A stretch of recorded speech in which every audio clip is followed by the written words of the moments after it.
Hello and welcome back.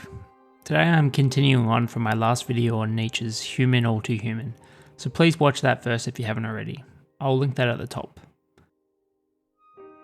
In this video, I will be looking at section 2 on the history of moral feelings.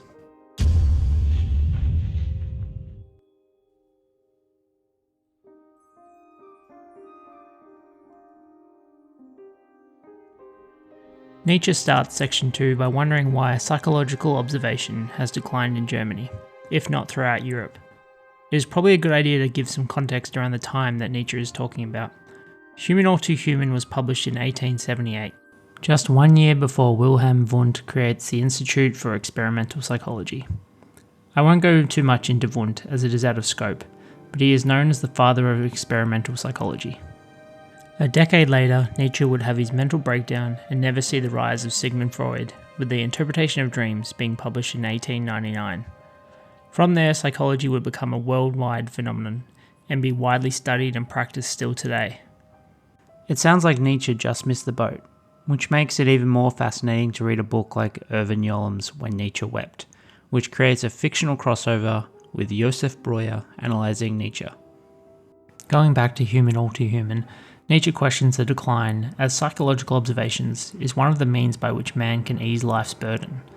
While he states it has not been forgotten by authors and philosophers, the general public seem disinterested. He declares that with all classes of society, one hears a lot of talk about men, but none at all about man.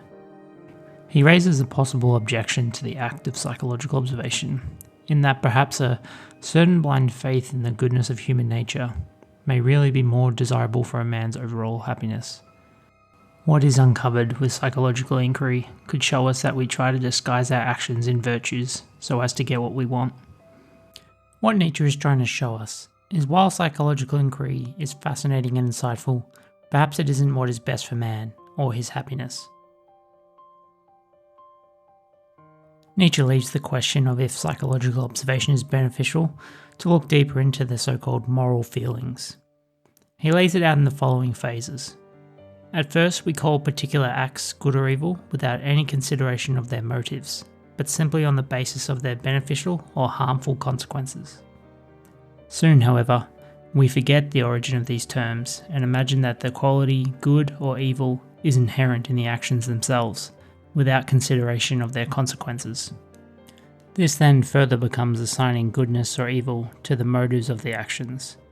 Finally, Nietzsche states that we go even further by giving the label of good or evil to the whole nature of man.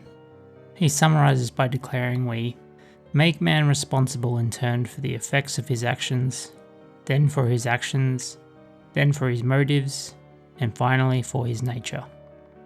The problem with this is that Nietzsche believes it is all based on error.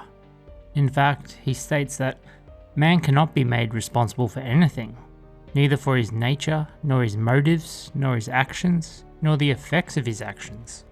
For the history of moral feelings is the history of an error called responsibility, which in turn rests on an error called freedom of the will.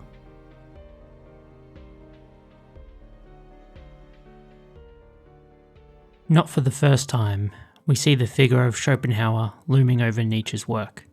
Here, however, Nietzsche disagrees with Schopenhauer's conclusion that because certain actions produce a sense of guilt, that a responsibility must exist. There would be no reason for this displeasure if all human actions occurred out of necessity. Schopenhauer therefore takes our displeasure as proof that we have a kind of freedom. The guilt that leads to this displeasure suggests that it could have been different if we chose. Nietzsche dismisses this claim, instead believing that because mankind thinks he is free, but not because he is free, man feels remorse and the pangs of conscience. In the same way, Nietzsche wanted us to zoom out, as it were, in section 1, and not fall victim to the falsehood that man is an eternal truth, instead suggesting every interpretation of mankind is only a snapshot of that particular moment, not of the nature of mankind itself. Here in section 2, he wants to show that morality is no different. It is not unchanging. For example, he argues that to prefer a low good, such as sexual pleasure, to one esteemed higher, such as health, is taken as immoral. But it is only immoral in the current culture. not a moral in an eternal truth way, for as we know from section 1, Nietzsche doesn't believe in eternal truths. Morality is not an eternal truth found within the nature of man. The concepts of good and evil are also based on the culture of the time.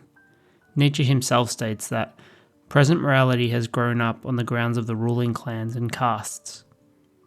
In previous generations, the concepts of good and evil had been equivalent to those of master and slave, so much that it appeared impossible for bad men to be born out of good families.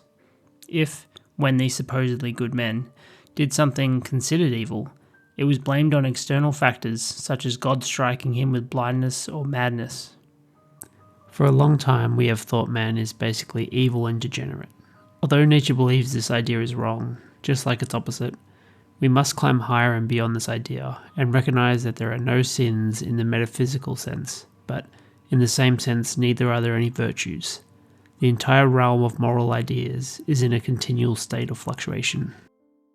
Nietzsche has spent this section on breaking down eternal truths of morality to show that between good and evil actions there is no difference in type, at most a difference in degree. And that brings us to the end of section 2 on the history of moral feelings. I do hope you've enjoyed the video and my other Nietzsche videos so far. Until next time, thanks for watching and goodbye.